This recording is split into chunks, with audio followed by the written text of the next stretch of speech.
Hello, I'm Paul Sokol with B Pro, and welcome to the Season 1 finale of Campaign Spelunking Live.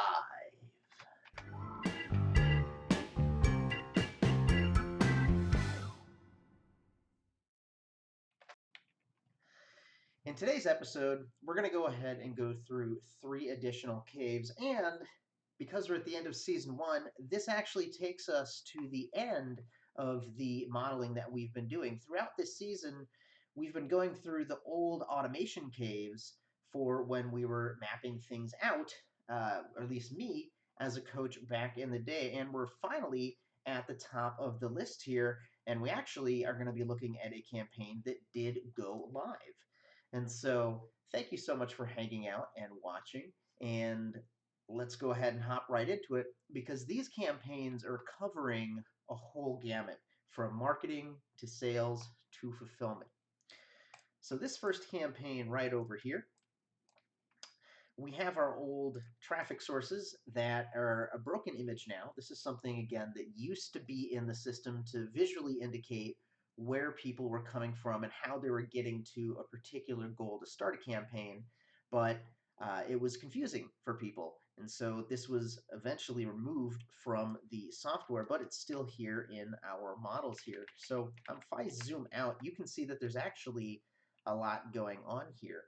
And looking at this, there's even a couple of different structures. There's some floating pieces down here, and then there's some bits down here as well, which we're going to go ahead and get to. So this covers a whole marketing, sales, and fulfillment. So the idea for this one is that this person was going to go to a live event, and the purpose of the event was, of course, to meet with people and either to schedule consultations with people, or for people that were interested but weren't ready to schedule a consultation yet, they were going to go ahead and register for a consultation. Now, in the case that somebody does schedule a consult right there at the event, this form would have been filled out at the booth. So my imagination is that he probably would have had like an iPad or have his phone out and fill this out on behalf of someone booking a consult, and then that would go immediately into the dynamic consult reminders. Now, remember, with these campaign models, there's actually not going to be any content in here yet. There are some in the Manti newsletters, which we'll look at in a moment, where it gets real exciting. But this was here to just model out what was possible, and then we were to go build this. If you've watched previous episodes, you'll recall that this tool was not yet in actual customer applications. This was something that the coaches were testing, and we were using it to visually describe this. So the idea would be we would collect the date and time of the consult, and then that would go ahead and schedule reminders around those dates and those times. You'll also notice that there's an internal form here that points to the same objective here. This is how we close the loop from people that came to an event and they didn't book a consult yet, but they were still interested. So what's neat about this is that we have some fascinating segmentation here. First of all, it looks like there's 2 different types of consultations, an elder consult and an estate consultation. So judging by those names, my guess is that this was some kind of a financial planning type of a customer. The other thing that's interesting is that there's a contact me later here. So if somebody wasn't quite ready for a consult immediately to start, hey, go book this, say go ahead and contact me in 60 days or 90 days here. If I were to go ahead and do this today, what I might do, maybe I would still do specific sequences that wait a predetermined period of time, but I may also have a follow-up date that I collect here, and then I can go ahead and make sure this is dynamic. So if somebody wants to be contacted in 45 days or maybe 6 months from now, something like that, depending on how often I would be reusing this model.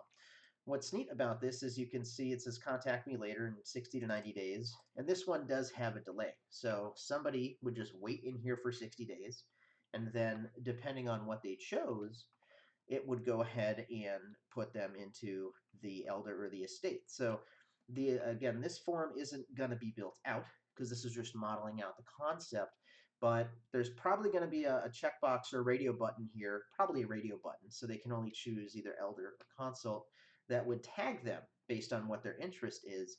Maybe it would be a custom field of a drop down to indicate what their interest is, and then at the end of this 60 days, it's going to go ahead and put them in the right place depending on their interest.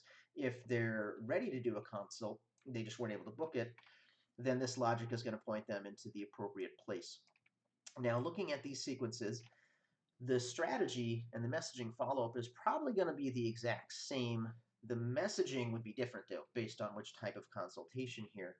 And again, we've modeled out just the idea here. This was just demonstrating to the client what was possible. So we'd send an immediate email and says, go book your consult, wait a little bit, and then send a reminder if they had not. Now, what's interesting is that the mechanism here was actually they would say, I'm interested in it. And then in this consultation, we would actually give them a form to directly say, hey, I'm ready for my call right now. And this is where we would collect the phone number of somebody if we didn't collect it at the event. If we did collect it at the event, they would just be confirming what their number is. But check out this mechanism here. We've seen this in a couple other places.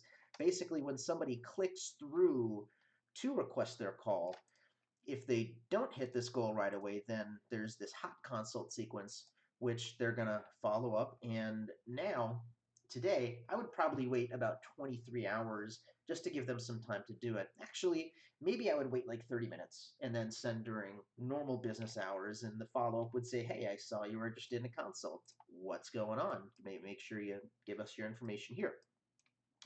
Once people do request that call, there would be some outbound calls, which there's not anything in here.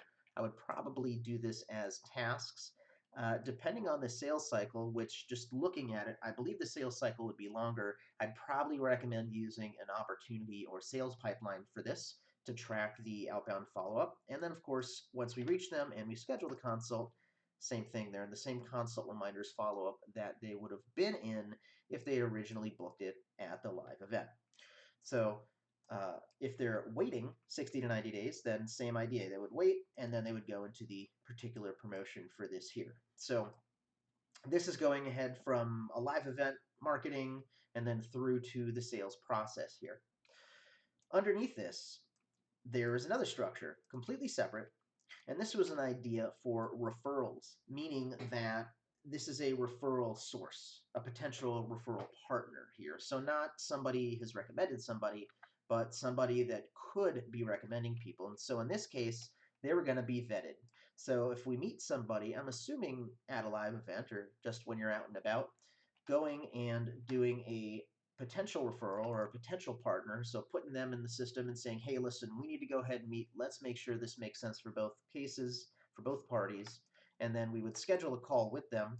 And then same idea. We would send meeting reminders. And again, we're going to actually see some stuff in the Manti newsletter campaign that we're about to look at, actual real content here. This is all kind of high level up to this point. But this would be an internal form.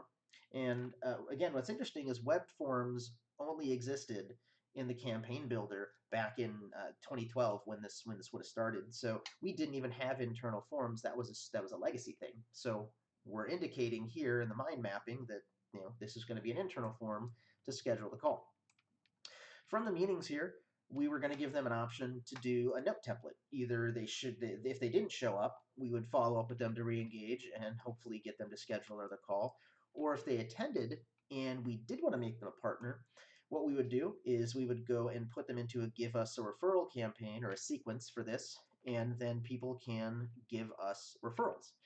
Of course, I can't go fill out a web form with your email address and then that can start hitting you. That's illegal. That's not how it works. So they would provide a referral, and then there would be some internal process to validate that referral. And then I'm not sure exactly what the idea was here to say that they were provided here. If anything, maybe this is indicating that the referral was made and then we actually did follow up with them.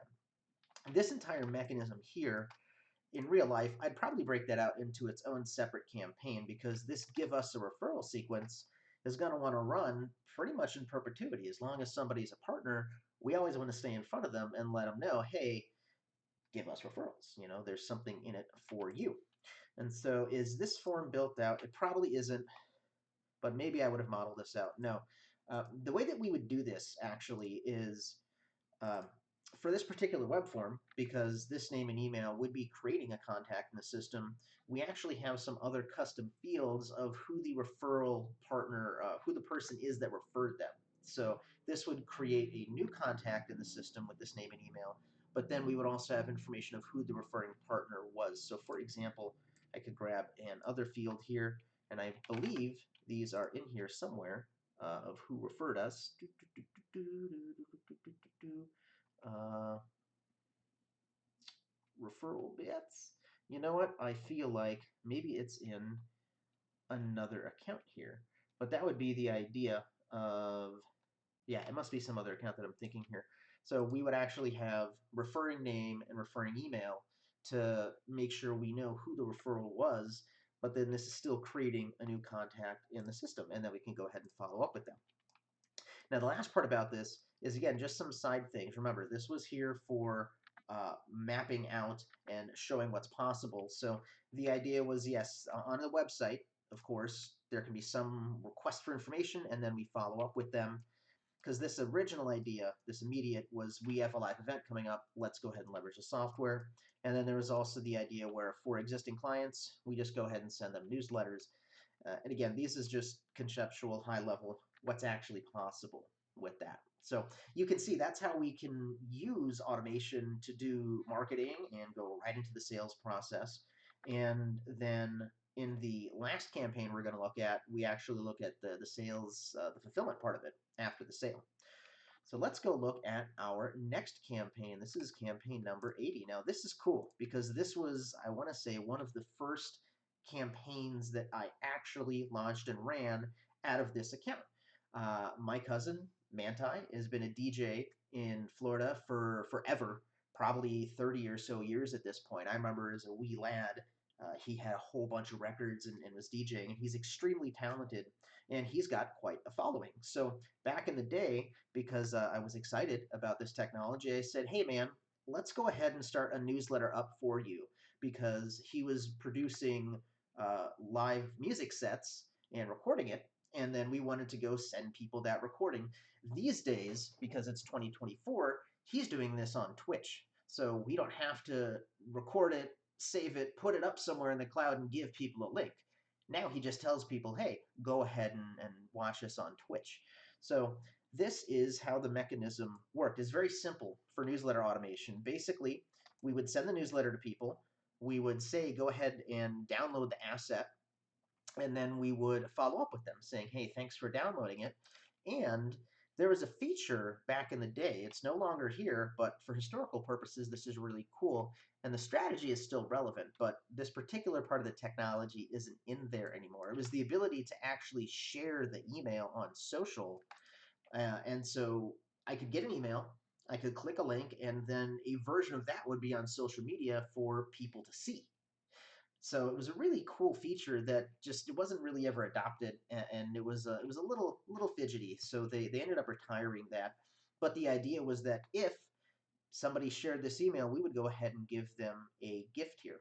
Now, what's interesting about this is you'll notice that this starts with a tag. So this is, and this shows how old school this is. You don't actually need to tag somebody to put somebody into a particular sequence. You can just go ahead and pull a list of people and then dump them right into here. Of course, at the time, I was still mastering automation and things like that. So we had the list in the system, and then I built this, and when it was ready to send, boom, tag them. It'll go ahead and pop them into this sequence here. Now, what's neat about this is that we were doing a double tap. In this case, we were sending the initial email with the link to download the promo set, and then we waited 3 days, and then on any Saturday of the month in the morning, we sent a follow-up that they did not download it. And then at the very end of it, I was applying a tag. The tag no longer exists. My guess is it was probably a no download tag, which is kind of irrelevant because you can get the exact same numbers just by doing campaign reporting. You would want to go ahead and do a report of people that were queued, made it all the way to the end of the sequence. Those are people that didn't download it. So if they did download it, then we're going to go ahead and apply a tag that they did download it, and then a day later we'd say thanks for downloading it. don't go ahead and don't forget to share this with people. And then if they did click to share, and we're going to look at the emails too. This is the first time we can actually look at email content because this isn't just some concept. This actually went out and went live. If they do share the email, then there would be a gift delivery that happens about 15 minutes later, just to create that realistic behavior. If you send the email immediately, it kind of ruins the magic trick that this was automated. So there's a slight delay, and then it runs between 9 p.m. and 8:45 p.m. That's Goonie.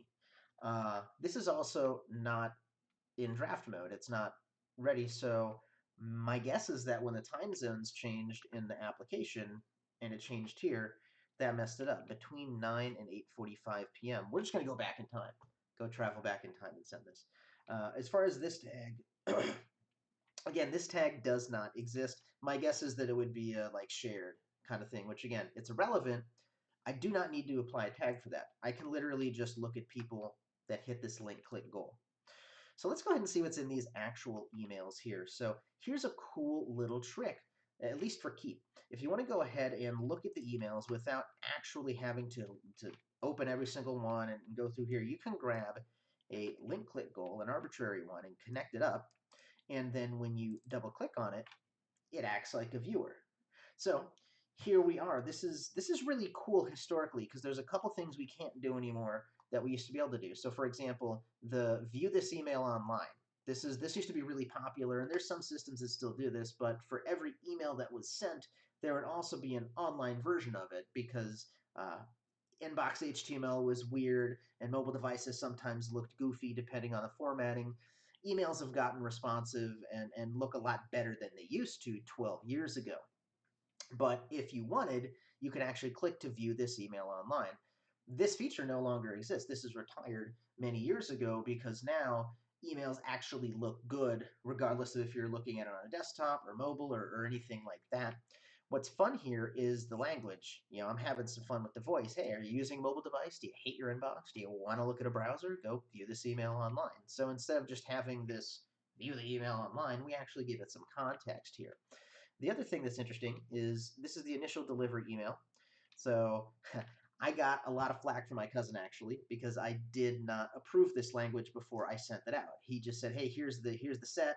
Go send it out," and it's a breakbeat. There's a difference between house and breakbeats. I tried to explain it the best I could, and it definitely wasn't in the voice that Manti would have actually used. But um, here it is. It's simple. Hey, what's going on?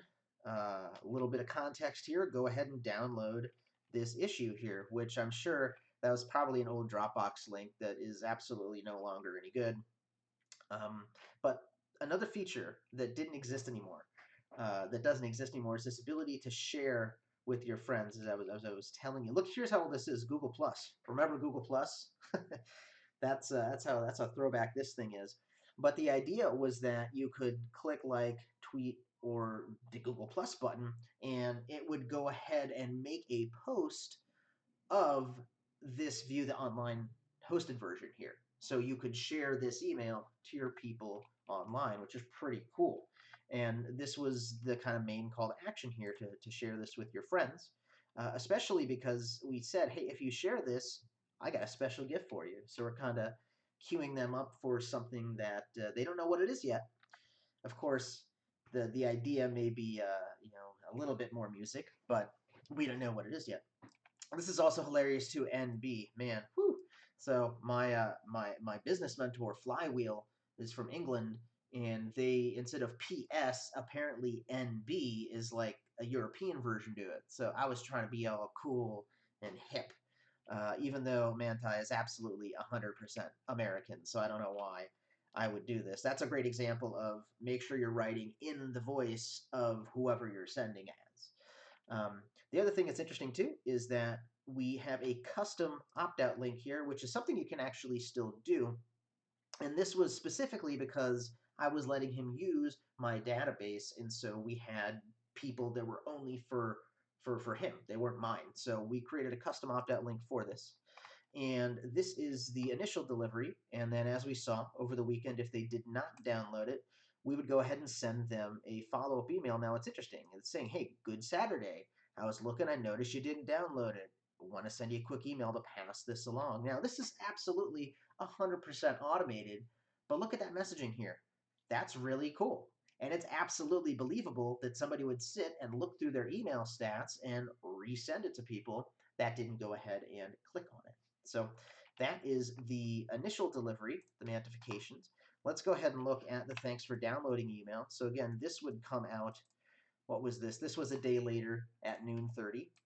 And it's acknowledging, hey, I saw that you downloaded it yesterday. Okay, so we waited a day. Hey, I saw you downloaded this yesterday. Let me know what you thought. By the way, remember to go ahead and share this email here.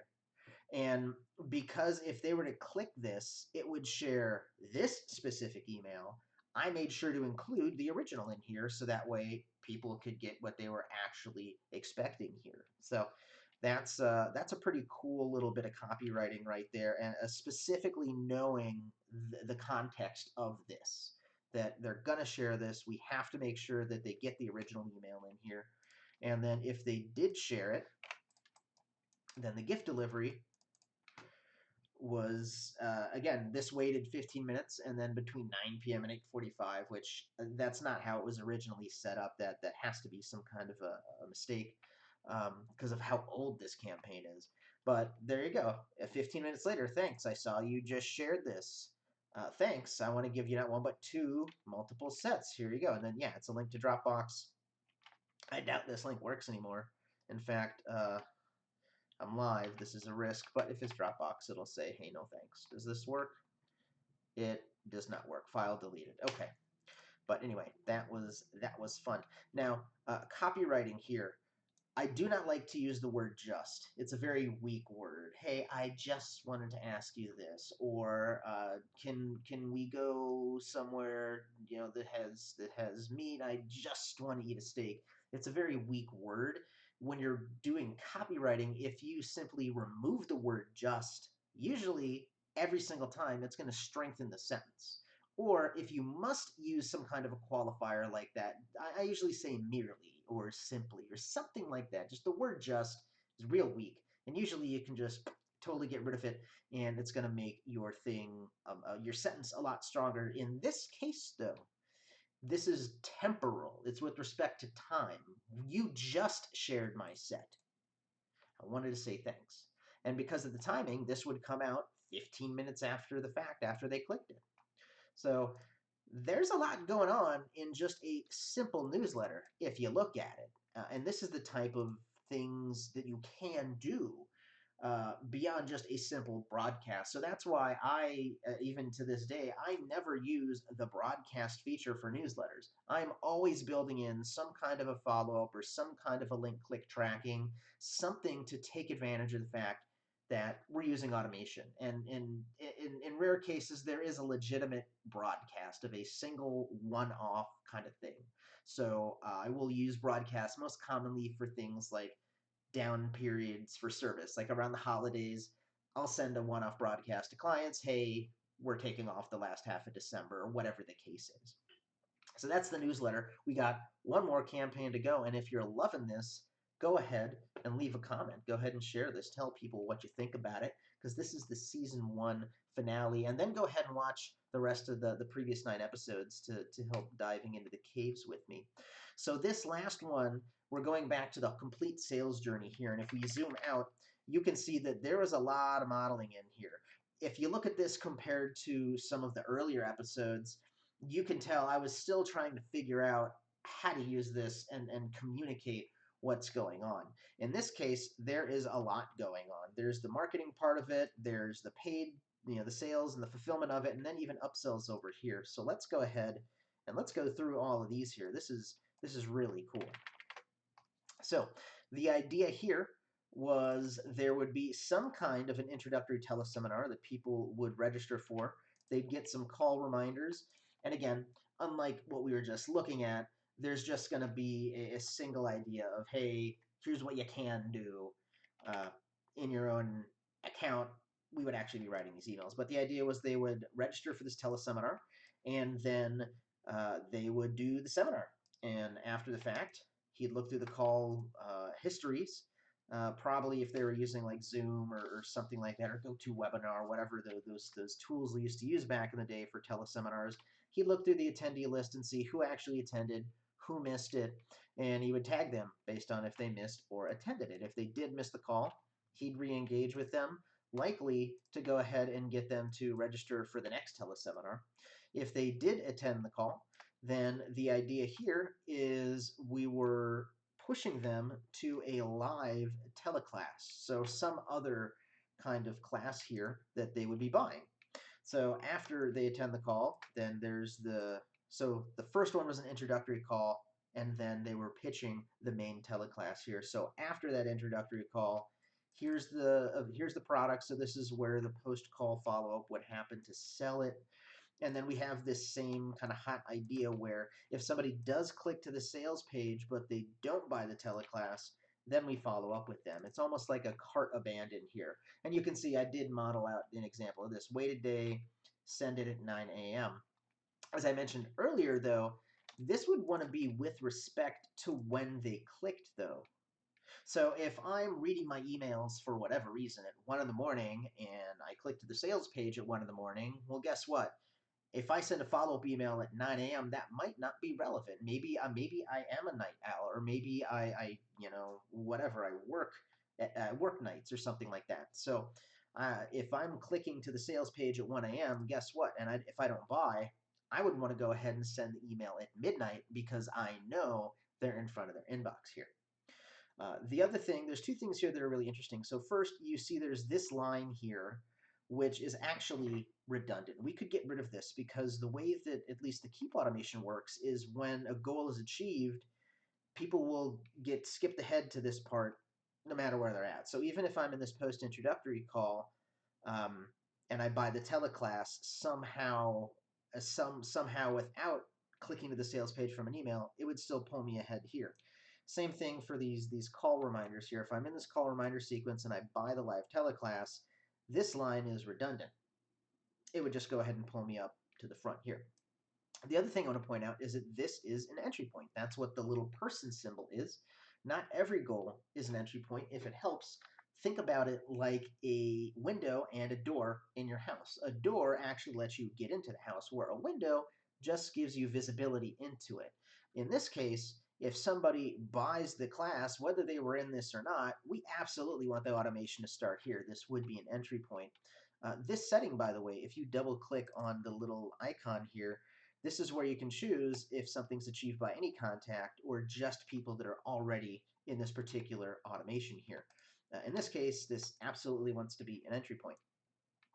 In real life, I would probably have two separate campaigns, by the way. We would have this marketing and sales campaign, and then we would have the fulfillment campaign post-purchase. But again, this was for modeling out what people were doing and just trying to do a coaching session on what are we going to build in your account, because this technology wasn't available in the accounts yet. My guess is that after this one, that's when Campaign Builder was officially rolled out to everybody, and that's why I stopped modeling this out in my own account and started doing it in the client accounts, which of course I don't have access to anymore. So anyway, after somebody buys the teleclass, we would of course give them the delivery of it, which this is where, however it looks, here's some kind of confirmation. Hey, it's coming tomorrow. Make sure you attend, that kind of stuff. And then from there, after the teleclass is delivered, there would be the follow-up. So this is the coaching from here. So the idea here is there's an introductory call, they buy a teleclass, and then the upsell is the ability to buy coaching here. So once the delivery is over, they flow automatically into here for coaching and the one-on-one basically. So that's what they're buying. They're buying this one-on-one. We see the same mechanism here where if they're in the upsell series here and they do click to buy it, but they don't actually buy it, we follow up with them. And yeah, there's not going to be really anything modeled in these. We also see that redundant line here, which this is a great example of why we probably wouldn't want to have this line here, because it's cutting through and making it visually a little spaghetti, a little more challenging to understand here. If we get rid of this line, then as soon as somebody buys the one-on-one, doesn't matter if they were still in the teleclass delivery and maybe they hadn't even hit the upsell, they would go ahead and go right to here in the campaign. Now, you'll notice that this whole time, we've been going through the live teleclass version of this. People do an introductory call, they pay for a live class, and then they can do the one-on-one. But now we're seeing there's another way people can get to the one-on-one sales. So this is interesting here. Strategically, from like a product line standpoint, there's many different ways people can get to a product, especially when it comes to upsells. So let's go ahead and see what happened here.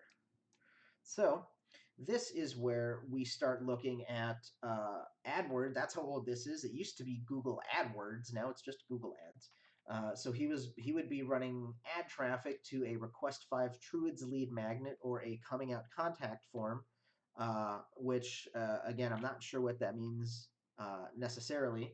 And then this person had a radio show, organic traffic, and word of mouth, right? So this kind of seems like it's more of the like contact us form, and then this is a more traditional lead magnet. And we've seen this in previous examples too, where somebody goes and requests the thing, we go ahead and deliver it, and in this case, we were waiting a full week in between hits here. If I was doing this today, I'd probably be a little bit more aggressive with it. So send one immediately, send one 3 days later, and then maybe 4 days later. So that way it's a full week. Because if somebody's requesting this thing, we should be able to get them to download it within a week. Of course, once they actually download it, we follow up with them with the idea being that they're going to request a meeting here. And here it's saying click to ClickBook. So my guess is that was the technology that they were using to book meetings here. And since there was no integration, at least at that point, I'm not even sure if ClickBook still exists here, we gave this client, Rick, I guess, we gave Rick a note template to say that, okay, they requested a meeting. Note templates are really awesome because it's like a big red automation button. And this is a perfect example. There's some other third-party tool that we need Keep to be aware of. So we build a note template, so when a meeting came in, bam, meeting requested, good to go. Now, in real life, I'd probably make this an internal form because not only do they request a meeting, I would want to actually collect the date and the time of the meeting, so that way these reminders can go ahead dynamically. Now, it says meeting reminders, and it says empty intentionally. We're tagging them that they did a meeting, but it says empty. So my guess is that maybe ClickBook had its own automation when somebody requested a meeting. So that might be why we would just do a note template, because ClickBook, that other system, is handling the automation around the reminders. So we literally can just have that big red automation button and say, listen, they did a meeting, go ahead and stop the rest of this. We see this same hot mechanism as well. So if they're in any of these follow-ups, either from the initial contact or the report follow-up, if they do click and there is no meeting, we have the follow-up on that. Now, because this is two different systems here, that does require an extra level of integrity and accountability, meaning that as soon as something does come in from ClickBook, you're going to want to go into Keep and immediately apply this note as soon as possible. Otherwise, there's a risk that some of this follow-up could still be going out. And then, oh, cool. Then there's also the lead register. So that's so funny. The internal form I was talking about, I did actually build that into this. So either we could apply a note or we could just go ahead and register the lead manually. I'd still probably recommend it as an internal form because my guess is that this link to ClickBook was in many other places. Somebody may not be in Keep yet, so I would just go ahead and have it as an internal form here. So like we saw earlier with the attend or no attend from the call, and we also saw that earlier with the referral partner, potentially. If they do a meeting, there's a no-show note, and if they don't show, then we would have some kind of re-engagement. If they do attend a meeting but they don't buy, we can go ahead and promote the one-on-one, and now this one-on-one coaching is back to, it starts to converge with what we saw earlier with people coming in from the teleclass here. And then there also was a live workshop, apparently, where I guess that's what these reports and this marketing was pushing for, is the live workshop.